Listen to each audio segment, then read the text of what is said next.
नमस्कार बच्चों, एस के पीसीएस एकेडमी में आपका स्वागत है।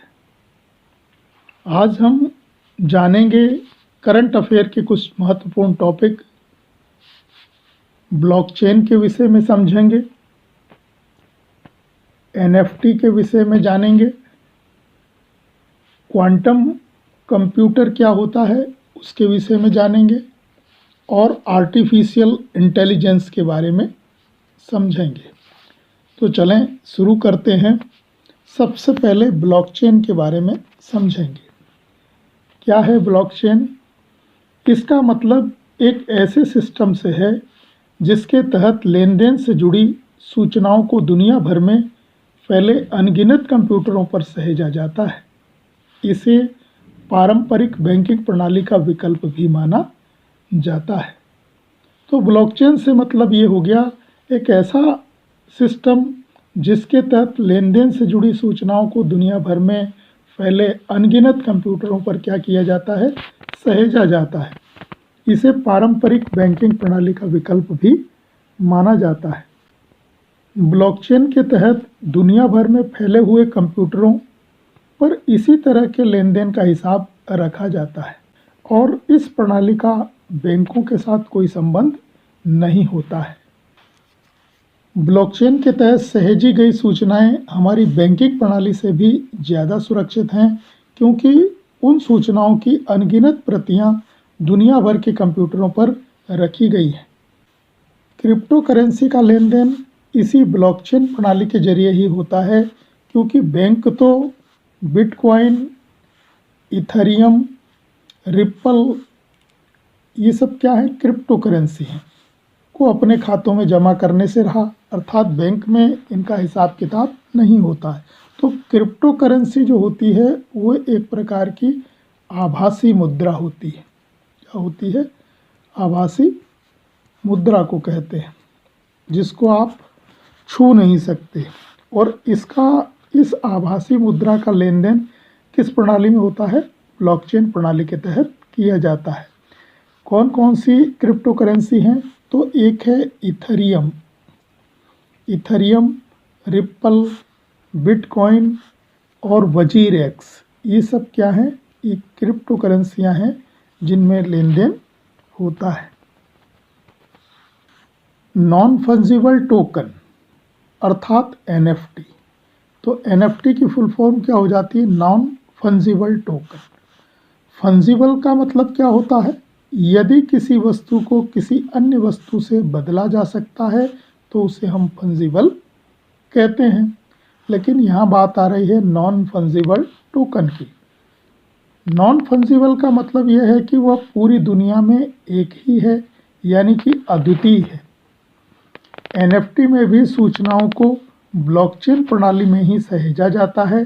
खासकर बिटकॉइन, इथेरियम जैसी क्रिप्टो करेंसी का उपयोग कर इन्हें खरीदा और बेचा जा सकता है।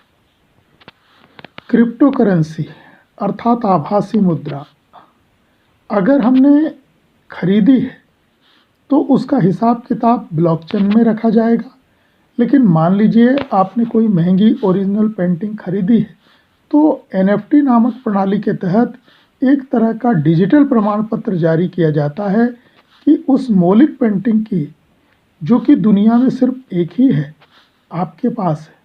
इस डिजिटल प्रमाण पत्र के साथ कोई छेड़छाड़ नहीं की जा सकती है। तो आभासी मुद्रा के जरिए जो है ब्लॉकचेन तकनीक से किसी भी वस्तुओं को खरीदा और बेचा जाता है। भारत में सबसे छोटी मुद्रा वर्तमान में 50 पैसे है और भारत में सबसे बड़ी मुद्रा 2000 रुपये का नोट है, जो वर्तमान में प्रचलन में है। वो सबसे छोटी करेंसी भारत में 50 पैसे और सबसे बड़ी मुद्रा 2000 रुपये का। 25 पैसे भारत में बंद हो गए हैं, वर्तमान में चल रहे हैं 50 पैसे और 2000 का नोट चल रहा है। सबसे छोटी मुद्रा 50 पैसे लगाएंगे, सबसे बड़ी मुद्रा 2000 का नोट हो गया। मुद्रा का अध्ययन न्यूमिसमैटिक्स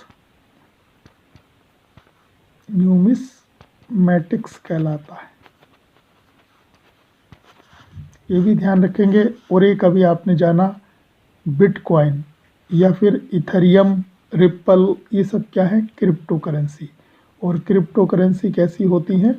वो होती है आभासी मुद्रा, और जिसका हिसाब किताब किस में रखा जाता है?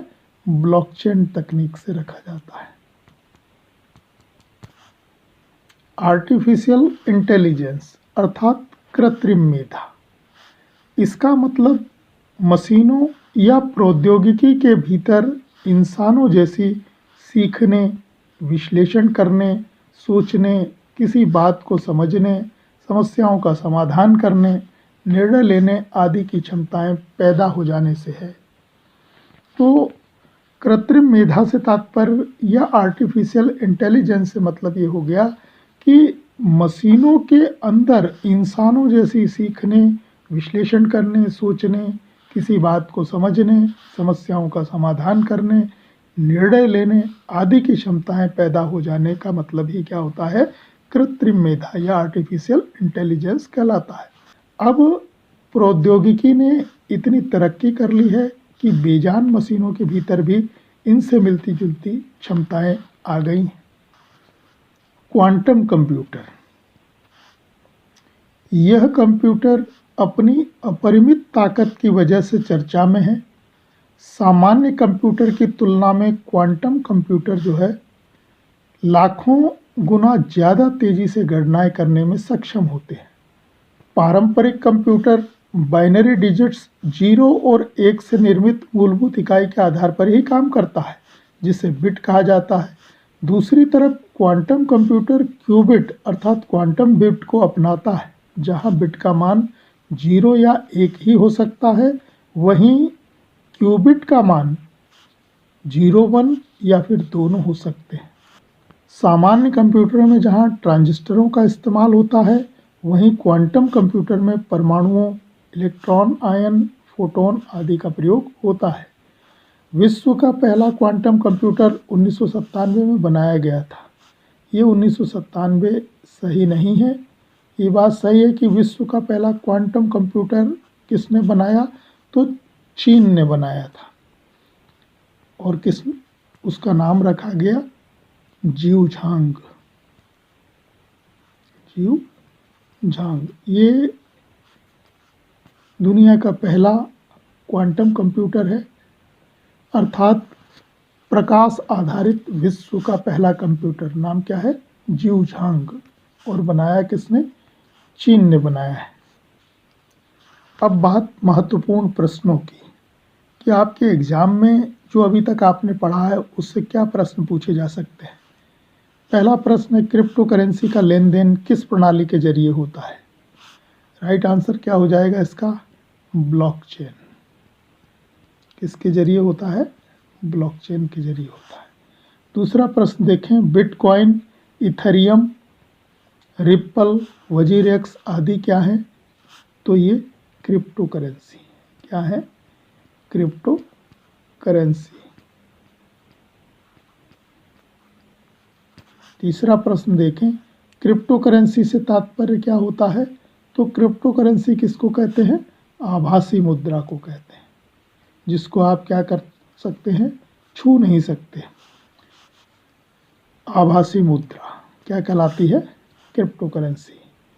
और बिटकॉइन, इथेरियम, रिप्पल, वजीरेक्स ये सब क्या है? आभासी मुद्रा या क्रिप्टो करेंसी। एनएफटी का फुल फॉर्म क्या होगा? Non fungible token. Non fungible token, ठीक है, नॉन फंजिबल टोकन। विश्व का पहला क्वांटम कंप्यूटर कब बनाया गया था? तो आप इसको ऐसा कर लें कि विश्व का पहला क्वांटम कंप्यूटर किसने बनाया? तो चीन ने बनाया। और उसका नाम अभी आपने जाना, क्या नाम है? जीव झांग। जीव झांग। आज के लिए इतना ही। धन्यवाद।